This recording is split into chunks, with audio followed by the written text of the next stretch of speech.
Hello friends, welcome to my channel. आप सब कैसे हैं? आशा करती हूँ सब अच्छे होंगे, बढ़िया होंगे। एक मिनट। तो आशा करती हूँ सब कोई अच्छे होंगे, बढ़िया होंगे, बिंदास होंगे। और आप सबके घर में आज महादेव पधारेंगे। मेरे घर में भी पधारे हैं। आज है नील छठ, तो मैं आज नील छठ का व्रत रखती हूँ। तो सुबह से उठ के मेरा पूजा पाठ एज यूजुअल हो गया है। आज वैसे 12 बजे तक पूजा पाठ मैं करती हूँ, क्योंकि महादेव की पूजा पाठ आज के दिन 12 बजे भी करो तो अच्छा रहता है। मतलब अभी तो बज रहे हैं दिन के 1। मेरा काम काज पूजा पाठ सब कुछ निपट चुका है। निपट मतलब हो गया है। और आप लोग सोचोगे, फिर बाद में कमेंट आएगा, पूजा भी आप निपटाते हो? पूजा निपटाते नहीं है, पूजा करते हैं। ठीक है। तो फिलहाल बेटी को मैंने बना के दिया है सुबह सुबह पास्ता। उसको पास्ता खाना था और अभी गई है वो नहाने। मैंने बोला जल्दी जल्दी नहा लो भाई, आज है नील छठ व्रत है। तो आज संतान के लिए ये व्रत करते हैं। तो एक संतान तो मेरा जयपुर में है और एक संतान मेरे पास है। तो मैंने बोला आज के दिन मतलब बोलते हैं कि नहा धो के बच्चों को थोड़ा सा दही हल्दी का मैंने वो लगाना चाहिए, टीका लगाना चाहिए। हाँ है, अच्छा ले उनको फैन बंद कर दो। इतनी गर्मी में भी मेरे को तो इतना पसीना आ रहा है। बंद कर रही, रुको। तो आज मेरे को काफ़ी काम है। आज पूरे कपड़े मेरे को समेटना है और सूटकेस में भी कपड़े रखना है। कौन कौन से कपड़े लेके जाऊंगी, कौन सा धुलाना है, कौन सा प्रेस करके रखवाना है। कबर्ड मेरे बहुत फैल गए हैं तो उनको सबको समेटना है। दूसरा, आज उपवास है तो उतना मेरे को खाना पीना का चिंता है नहीं, क्योंकि मैं व्रत हूँ। शाम को मैं कहाँ से कहाँ बात करने लगती हूँ। हाँ, तो जैसा मैं बोल रही थी, पहले ये बता देती हूँ कि आज मेरे को बहुत काम है। आज मेरे को सबसे पहले पूरे घर का काम वाम निपटाऊंगी, जैसे कबर्ड वगैरह साफ करना, चादर वगैरह बिछाना, ये सब करना है।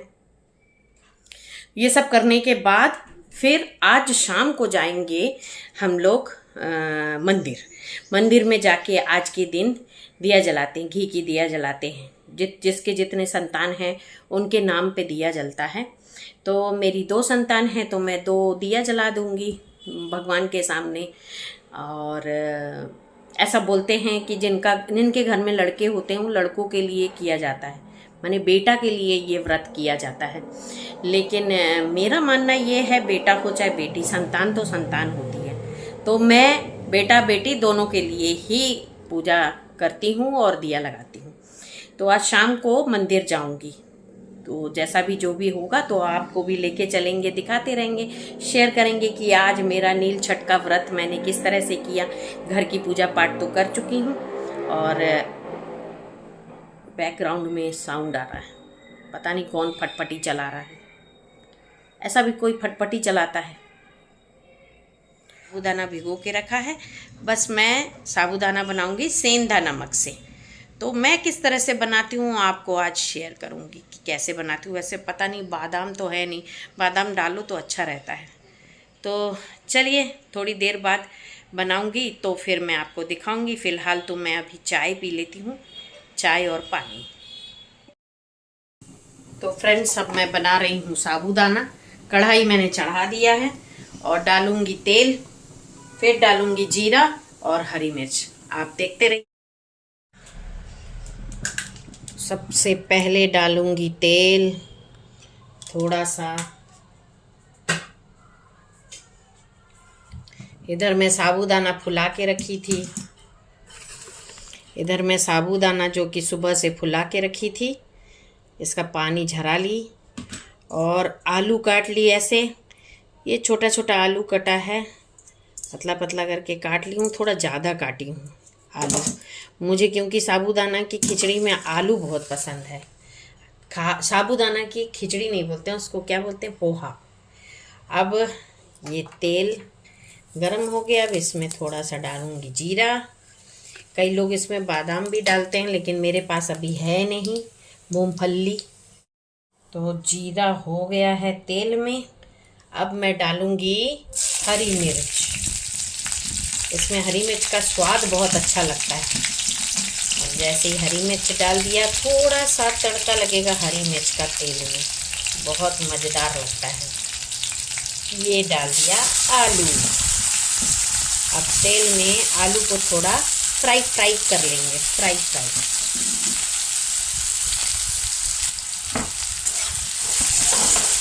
थोड़ा सा फ्राई कर लेंगे।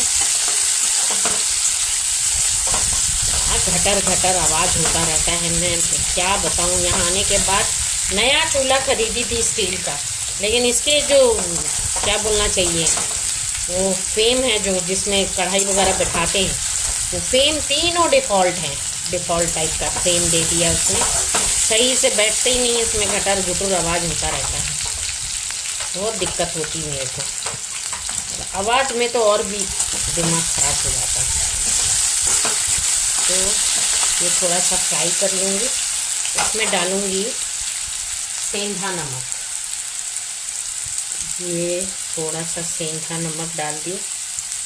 उपासी में तो सेंधा नमक ही डलता है, अच्छा लगता है, और खाना भी चाहिए सेंधा नमक ही उपास में। तो ये थोड़ा सा इसको ढक दूंगी तो फटाफट हो जाएगा। ये ढक दी तो अच्छे से बॉईल हो जाएगा।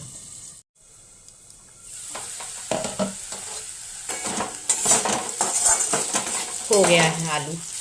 अब इसमें डाल दूंगी मैं साबूदाना।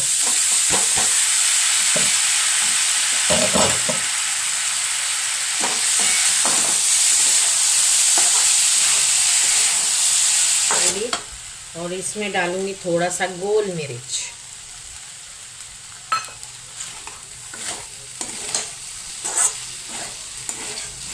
बस बढ़िया बन गया।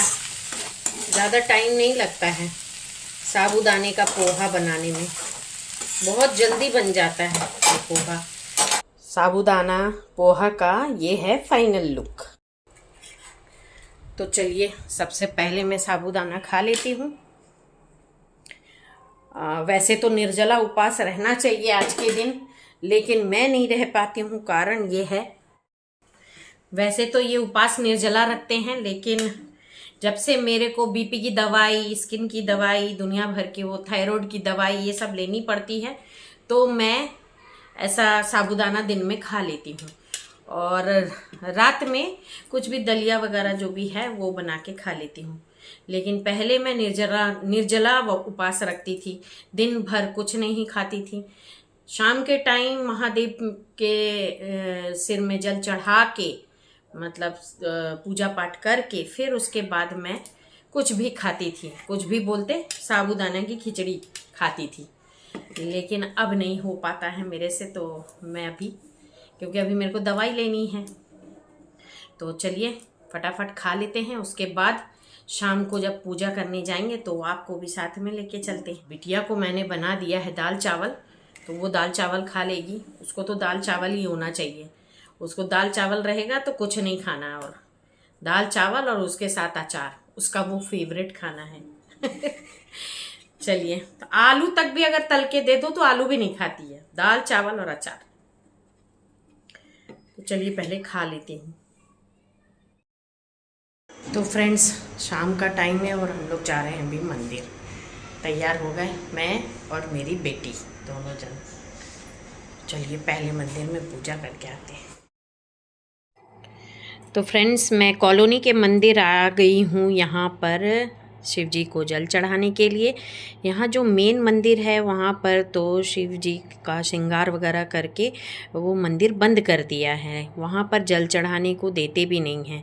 तो साइड में शिवलिंग जो कि वहाँ पर स्थापित रहता है, वहीं पर आके सब कोई पूजा पाठ जल चढ़ाना ये सब करते हैं। तो फ्रेंड्स, आज के दिन मैं महादेव की पूजा पाठ किस प्रकार से करती हूँ, व्रत कथा किस प्रकार से बोलती हूँ, आज का दिन का महत्व क्या है, ये सब मैं आपके साथ शेयर कर रही हूँ। अगर आपको अच्छा लगे तो एक लाइक का बटन ज़रूर दबाइए। तो सबसे पहले मैं शिवलिंग को पंचामृत से स्नान कराती हूँ। पंचामृत मतलब गंगा जल और उसमें दूध, दही, शक्कर और साथ में शहद होता है। तो ये पंचामृत मिला के फिर मैं शिवलिंग पर चढ़ाती हूँ और चढ़ाने के बाद फिर साफ़ पानी से शिवलिंग में अच्छे से स्नान करा दी। और स्नान कराने के बाद फिर मैं सबसे पहले चंदन टीका करती हूँ। चंदन टीका करने के बाद फिर मैंने फूल से पूरे शिवलिंग को सजाया और एक लाल फूल ज़रूर चढ़ाना चाहिए माँ पार्वती के नाम से।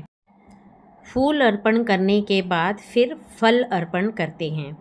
फल अर्पण करने के बाद उनको निवेदन किया जाता है कि भगवान जो भी जिस प्रकार भी हम अपनी भक्ति भाव से आपकी पूजा पाठ कर रहे हैं, आपको भोग लगा रहे हैं, वो आप ग्रहण करिए। फिर उसके बाद मेरी 2 संतान हैं, दोनों संतान के नाम से मैंने घी के दिए जलाए, फिर धूनी जलाई। उसके बाद मैंने भगवान जी की आरती की। आरती करने के बाद फिर मैं अपने घर चली आई थी। व्रत कथा आज के दिन मैं पढ़ती हूँ, लेकिन वो मैं सुबह ही घर में जब शिवलिंग की पूजा पाठ की थी उसी टाइम मैंने व्रत कथा पढ़ ली थी। तो आपको मैं व्रत कथा किस प्रकार से है वो मैं आज आपको सुना रही हूँ।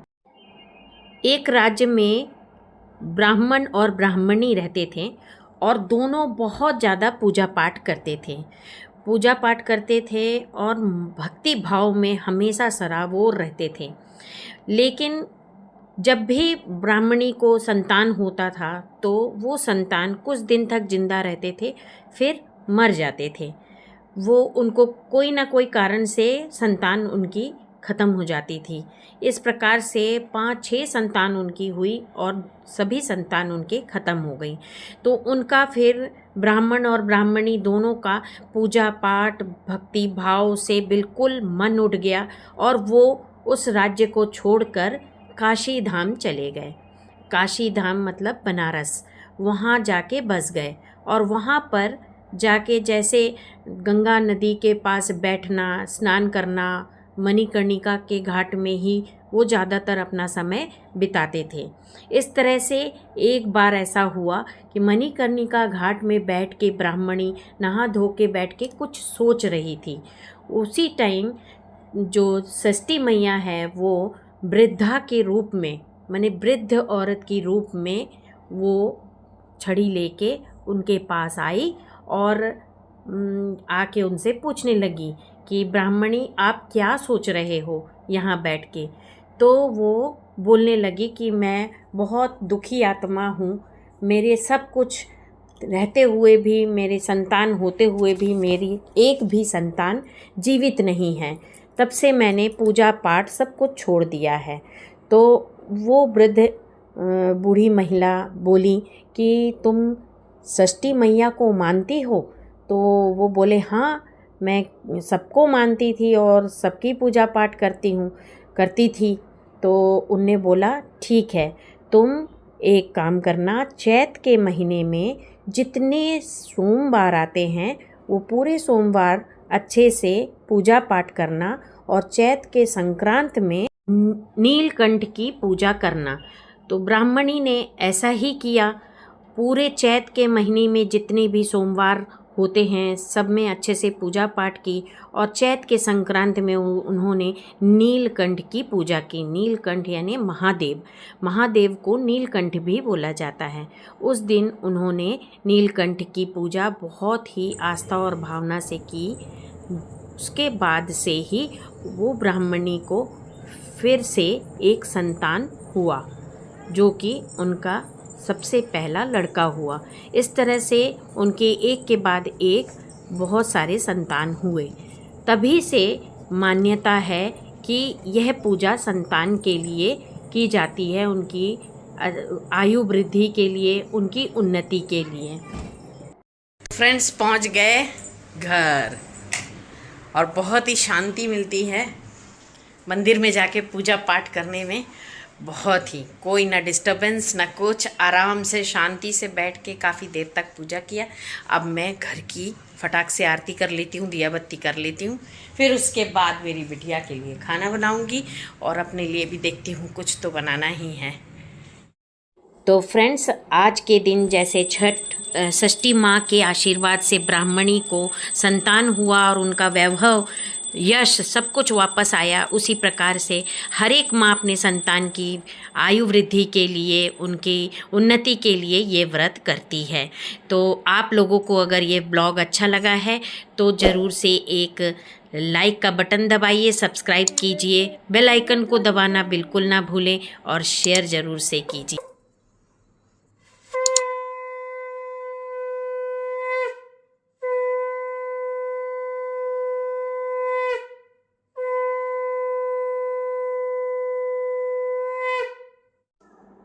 तो फ्रेंड्स, आज के व्रत कथा की संध्या आरती आप लोग भी ले लीजिए। हर किसी की संतान की उम्र बढ़े और सबकी उन्नति हो, आप सबकी मनोकामना भी पूरी हो, ऐसी भावना के साथ आज का ब्लॉग समाप्त करते हैं। मिलते हैं नेक्स्ट ब्लॉग में। जय माता दी, जय बजरंगबली, हर हर महादेव, जय शिव शंभू।